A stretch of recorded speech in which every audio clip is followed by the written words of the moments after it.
Hi, everyone. Welcome back. We're going to continue our close reading and analysis of John Stuart Mill. In the last video, we talked about chapter one of his text on liberty and went over the idea of shifting within modern liberal societies the absolute sovereign to the individual. Um, Here in chapter two, Mill's going to give a little bit more analysis and argument about um, that concept we encountered called the tyranny of the majority, which had to do with the idea that in modern democratic societies, freedom of liberty and freedom of speech is not quite enough as a law, but there needs to be a general culture or a general climate of tolerance. And there needs to be a kind of, how do I put it, active opposition to a kind of conformist culture of custom and dogma. So chapter two will get a little bit more into the nitty gritty about the nature of this free and open society of tolerance that Mill is going to sort of foreground as his vision of what democracy really should look like, basically. So the chapter is called "Of the Liberty of Thought and Discussion." So here it's really about the free circulation of ideas. Okay. So he begins with a little bit of commentary about free speech in the media, writing, "The time, it is to be hoped, is gone by when any defense would be necessary of the liberty of the press as one of the securities against corrupt or tyrannical government." So he's kind of saying we're probably past the point where we really have to make much of an argument that the free press is a good thing. Um, we could maybe wonder about that, whether Mill's argument is still true in the 21st century. It seems to be not at all obvious for some people that a free press is a good thing, but nevertheless, he thinks we can kind of take it for granted here. He says no argument, we may suppose, can now be needed against permitting a legislature or an executive not identified in interest with the people to prescribe opinions to them and determine what doctrines or what arguments it should be allowed to hear. Okay, so it's obvious enough that for democracy, you don't really want the executive or the legislature telling the media what to tell people. All right, you want an adversarial press that will hold the sovereign's feet to the fire, as it were. Okay, and there are very obvious reasons why that would be good for democracy to have an adversarial press. It means that if the sovereign is not representing the interests of the multitude, that will be known by the multitude. All right. So that much is clear enough. Now, Mill will get into a little bit more of a kind of partly cultural analysis of this liberty of discussion issue, but also a more epistemological issue, which has to do with how true political ideas are produced and how false political ideas should be handled, how they should be dealt with. Okay. He writes, if all mankind minus one were of one opinion and only one person were of the contrary opinion, mankind would be no more justified in silencing that one person than he, if he had the power, would be justified in silencing mankind. So think about that. What is he saying? He's saying, even if one person held one point of view that contradicted the entire rest of humanity, humanity would be in no more position to silence that one person's dissenting voice than to silence the whole of humanity. So that's a kind of, I don't know if it's hyperbolic or exaggerating, but because probably there will never be a scenario where just one person holds a view that contradicts the views of others. But maybe it could happen. Theoretically, it's not impossible. So Mill is kind of, he's illustrating this wider point, which is that the truth of an opinion should not be predicated on simply whether or not a majority of people believe it to be true. right? So you don't have a right to silence an opinion simply because not many people believe it, because there have been true opinions held as minoritarian positions, right? He says, were an opinion a personal possession of no value except to the owner, if to be obstructed in the enjoyment of it were simply a private injury, it would make some difference whether the injury was inflicted only on a few persons or on many. This is a little bit of his utilitarianism coming through. He's saying, yeah, an injury against the whole of humanity is obviously worse than an injury against one person, but there is a bigger principle here. The peculiar evil of silencing the expression of an opinion is that it is robbing the human race, posterity as well as the existing generation, those who dissent from the opinion, still more than those who hold it. If the opinion is right, they are deprived of the opportunity of exchanging error for truth. If wrong, they lose what is almost as great a benefit, the clearer perception and livelier impression of truth produced by its collision with error. Okay, a couple of ideas here. First of all, there's a few evils going on when we silence a minority view. So Mill is not hesitating from using pretty moralistic or at least ethical language, right? He's saying if you silence an opinion simply because it is a minority dissenting view that no one seems to believe, he's saying, well, first of all, you're depriving yourself and everyone else the opportunity to see why the idea is wrong, if it is wrong. And moreover, your true idea, should you possess it, doesn't have any value unless you understand why it's true. And you can only understand why it's true if it collides with its contradictory view.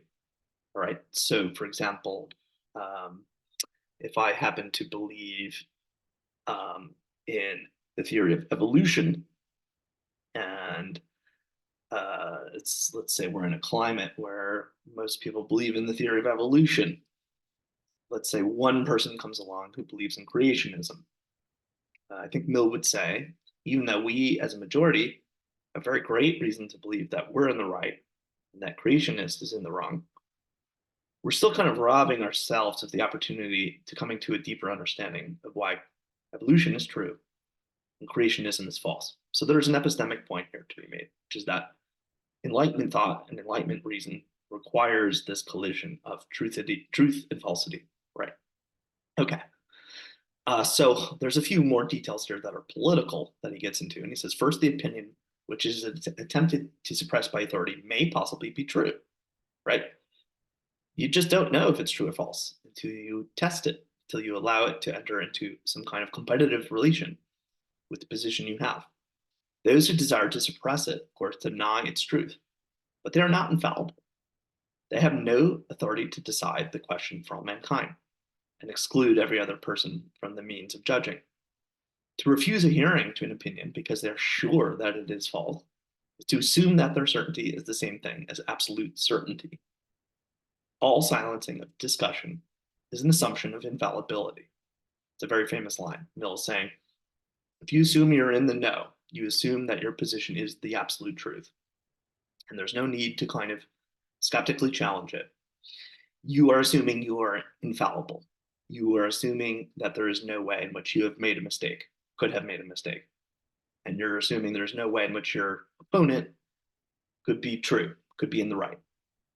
But we can think back on history and how many times, there have been instances where minority views were proven to be true after all. Even the idea of Galileo, arguing that the earth is round and not the center of the universe, right? He faced very bitter persecution by the church for this view that was obviously false to their point of view, right? So, we often do find that we are simply latching on to ideas that seem true simply because a lot of people believe they are true. But that's actually not justification for the belief. So its condemnation may be allowed to rest on this common argument, not the worse for being common. So Mill's interested a bit in the psychology also of why people tend to equate truth with majoritarian belief and tend to equate falsehood or mistaken ideas with simply being represented by minorities, right?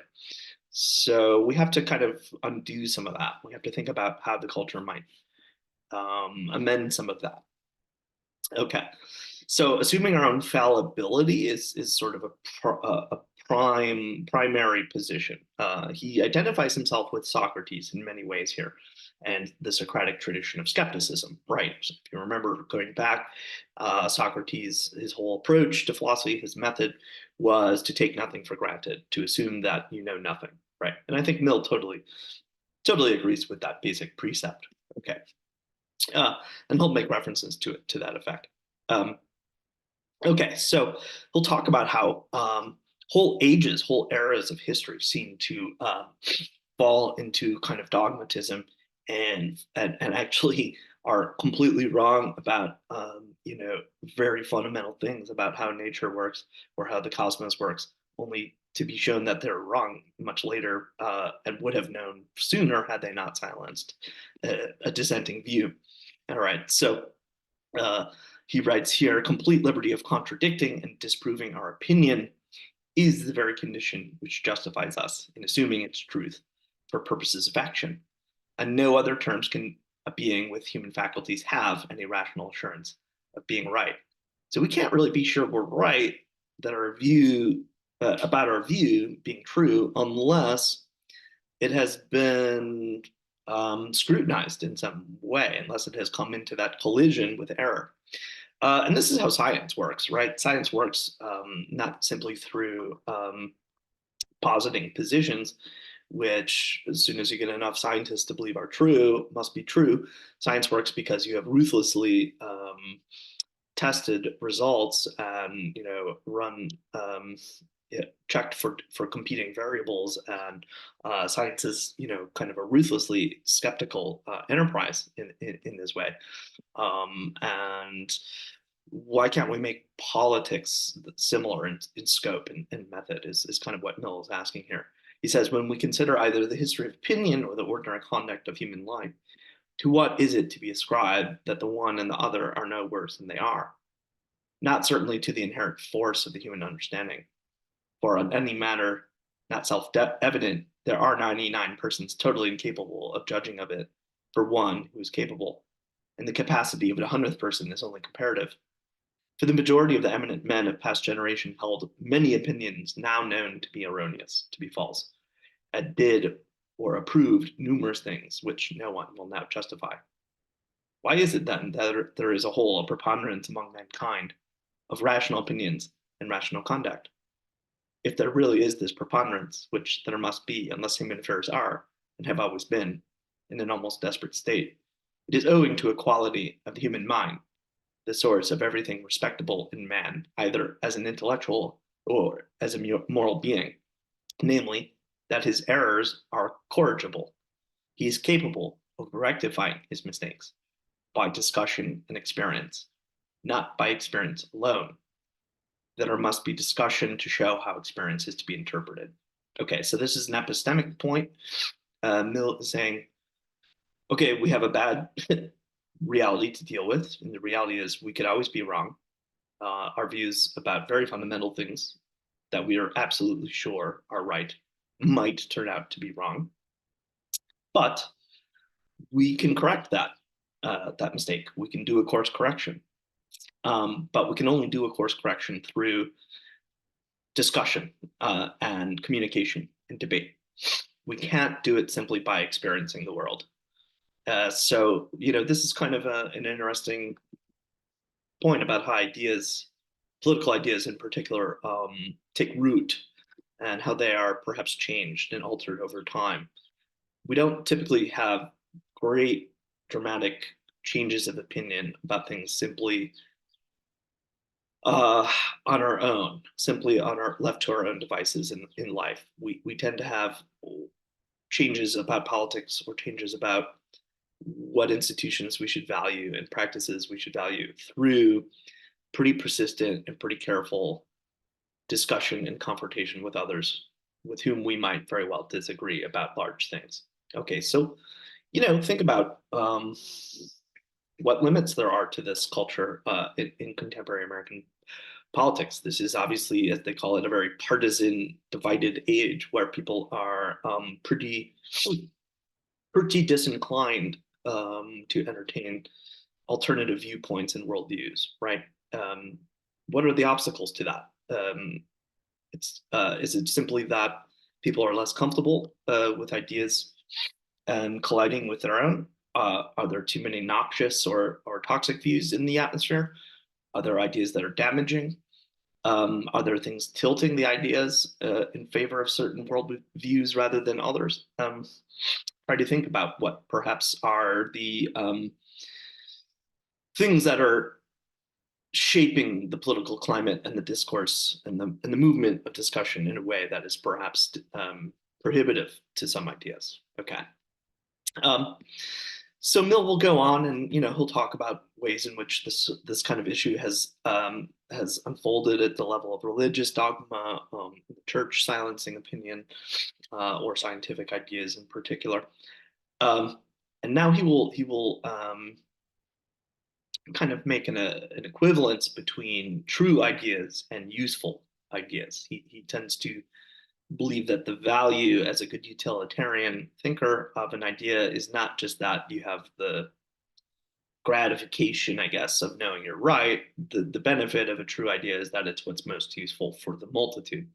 So he writes, there are, it is alleged, certain beliefs so useful, not to say indispensable, to well-being that it is as much the duty of governments to uphold those beliefs as to protect any other of the interests of society. In a case of such necessity, and so directly in the line of their duty, something less than infallibility may, it is maintained, warrant and even bind governments to act on their own opinion, confirmed by the general opinion of mankind. It is often argued, and still oftener thought, that none but mad men would desire to weaken these salutary beliefs, and there can be nothing wrong, it is thought, in restraining bad men, and prohibiting what only such men would wish to practice. This mode of thinking makes the justification of restraints on discussion not a question of the truth of doctrines, but of their usefulness, and flatters itself by that means to escape the responsibility of claiming to be the infallible judge of opinions. Okay, what's going on here? Mill's basically talking about an element of political theory which kind of goes back to Plato, and it's known as the noble lie. And the idea is that it could be argued or supposed that the sovereign or ruler might be in a position to pump out false ideas into the climate and silence ideas that contradict that idea if that idea is for the greater good of the people.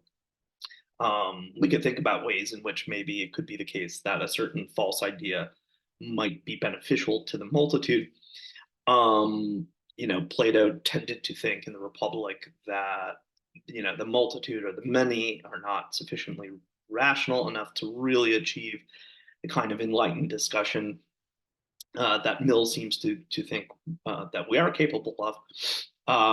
But so I think Mill will kind of weigh in the negative on this supposition. He writes, but those who thus satisfy themselves do not perceive that the assumption of infallibility is merely shifted from one point to another.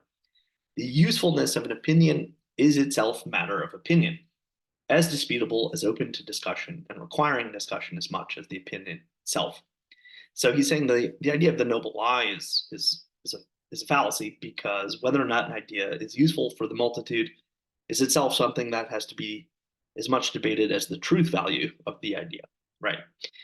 So whether or not the government has the right to lie about something, or to at least promulgate an idea because it's useful, should be a matter of debate, just as the truth value is a matter of debate. Okay, so the sovereign doesn't have a right to administer certain views and prohibit others because it thinks it's beneficial for the polity. All right. Other limits, he sort of clearly points to Socrates as a key beacon of someone who was punished, right, for false ideas. Go back to the Apology and the trial of death of Socrates. This is clearly, you know, kind of one of the main themes, the main red threads of early philosophy, and Mill sees himself as very much carrying the torch of Socrates in modern democratic societies.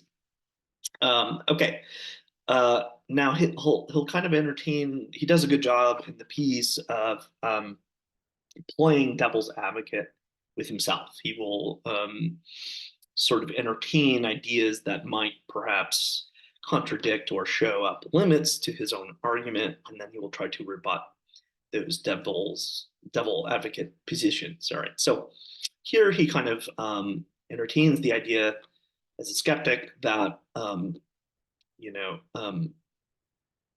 whether or not a true idea gets censored isn't such a big deal because the thinking might suggest that true ideas end up winning in the end, no matter what. Um, that if Copernicus hadn't, made his discovery, someone else would have, and didn't. I guess the thinking would be that it doesn't really matter that that idea was silenced when it was. Um, so Mill responds to this possibility. He says, "But indeed, the dictum that truth always triumphs over persecution is one of those pleasant falsehoods, which men repeat after one another till they pass into commonplaces, but which all experience refutes. History teems with instances of truth put down by persecution. If not suppressed forever, it may be thrown back for centuries. To speak only of religious opinions, the Reformation broke out at least 20 times before Luther and was put down. Arnold of Brescia was put down. Fraudolcino was put down. Savonarola was put down, and so on. All kinds of ideas emerge, they're put down, and they're buried and laid dormant for a long time. So he doesn't think it's in any way a guarantee that true ideas win in the marketplace of ideas if they're censored. Free ideas have to be protected, they have to be defended, they have to be allowed to have a hearing. It's not simply the case that truth wins out over falsity over time. Um, okay, so that has implications for politics. It has implications for needing a society with really robust defenses for speech and expression and organization. And Mill is going to, basically come down on the side of liberty as hard as he can to say that, um, to the extent that the individual is not infringing on the liberty of another, her speech is protected, her ideas are free to circulate. Now, he will make just one more point here about what is particularly useful or utilitarian about a climate that argues in a way that is tolerant of difference. He writes, "Let us now pass to the division of the second division of the argument in dismissing the supposition that any of the received opinions may be false. Let us assume them to be true and examine to the worth of the manner in which they are likely to be held, when their truth is not freely and openly canvassed. However unwillingly a person who has strong opinion may admit the possibility his opinion may be false, he ought to be moved by the consideration that, however true it may be, if it is not fully, frequently, and fearlessly discussed, it will be held as a dead dogma, not a living truth." All right, so what does that mean? That's this term dead dogma. Dogma is like a very rigid and unyielding supposition that is no longer skeptically challenged, right? And so Mill is kind of saying, look, even if I happen to possess a true opinion, let's say I know something that is correct factually about the real world, the value of that true opinion is it doesn't really have any purchase unless it is ruthlessly tested because it will simply regress to the status of a dead dogma that I simply follow in a blind automatic fashion. And that's not really what true ideas, that's not really what the democratic valence of a true idea is about. An idea is useful when it is not only believed in passively, but acted on and put into motion at the level of political practice. Okay, so the marketplace of ideas, as he it's not really using that language, but a free and open society of discussion facilitates and works as a sort of antidote to the becoming customary and the becoming dogmatic of ideas in individual minds. Okay. Uh, so there's a lot of discussion throughout the chapter of ways in which ideas can regress to the level of dogma unless they are bitterly and ruthlessly defended and communicated.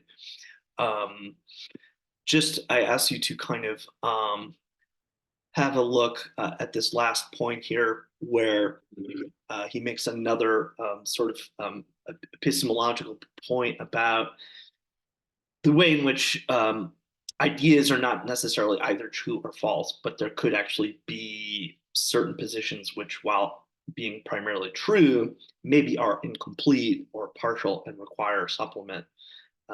And there could be ideas that are mostly false, but have a little shard of truth, as it were, and might help, uh, you know, reinforce what is absent in the true position. He writes, "We have hitherto considered only two possibilities: that the received opinion may be false, and some other opinion consequently true, or that the received opinion, being true, conflict with the opposite error is essential to a clear apprehension and a deep feeling of its truth. But there is a commoner case than either of these, when the conflicting doctrines, instead of being one true and the other false, share the truth between them, and a non-conforming opinion is needed to supply the remainder of the truth, of which the received doctrine embodies only a part. Popular opinions on subjects not palpable to sense are often true, but seldom or never the whole truth. They are a part of the truth, sometimes a greater, sometimes a smaller part, but exaggerated, distorted, and disjointed from the truths by which they ought to be accompanied and limited. Heretical opinions, on the other hand, are generally some of these suppressed and neglected truths bursting the bonds which kept them down, and either seeking reconciliation with the truth contained in the common opinion, or fronting it as enemies and setting themselves up for similar exclusiveness as the whole truth." So, a lot of revolutions in ideas and a lot of heresy and a lot of ideas that break with dogma may not be completely true. They might actually have things that are limited about them, but they might have partial truths that should be reckoned with and redressed and dealt with. So, truth is often not an all or nothing story for Mill. It's not a zero sum game in which in politics it's just you have the truth or you don't. Often there's some kind of middle ground that can mediate positions between positions that have a truth value and positions that have a false value. And so therefore, that's all the more reason why as much communication and discussion and expression of those ideas is necessary, because you'll never access those middle grounds without that climate and that political structure.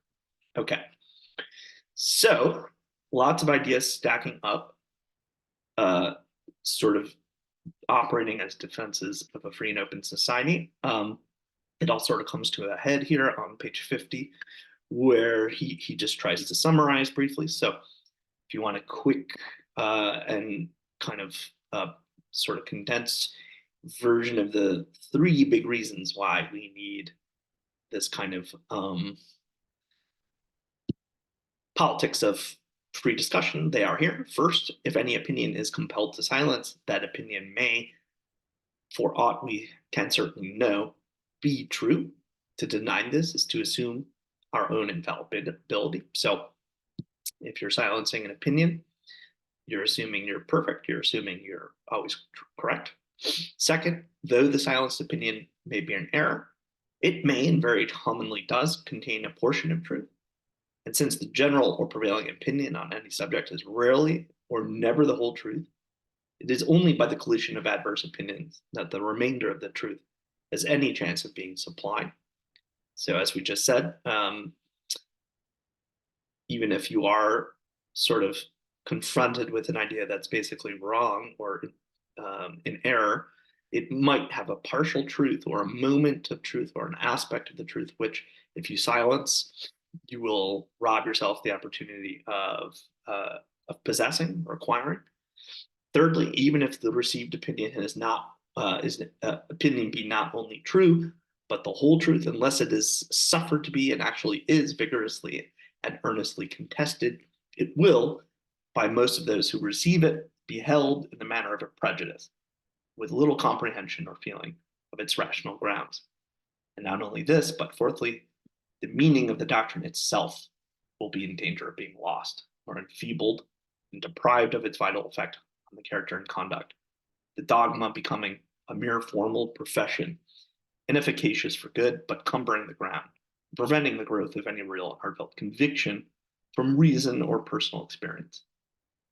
So third, even if the received opinion, the prevailing opinion, is true, unless it is tested, it will progress to a prejudice or a custom or a dead dogma.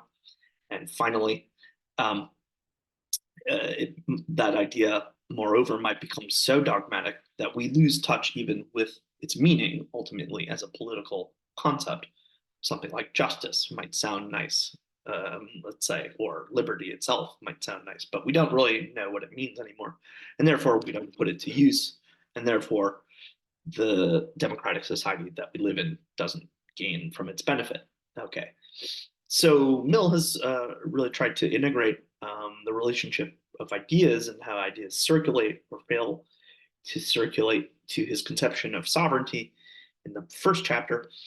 So an open society is one, and as a liberal, remember, he is arguing that individuals can't agree on first principles, and so therefore the multitude has to be grounded on the idea of tolerance or the idea of openness to difference. And ideas are the medium in which political democracy effectively solidifies itself, right?